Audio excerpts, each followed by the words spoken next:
is that the moon doesn't generate any of its own light. The moon doesn't emit any of its own light.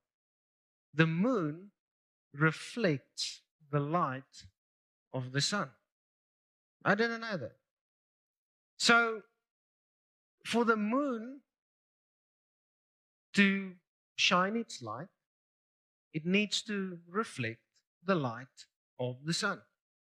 And so for us to be that city on a hilltop that shines its light to the surrounding areas, we need to be connected to the sun, capital S. We need to walk with Jesus.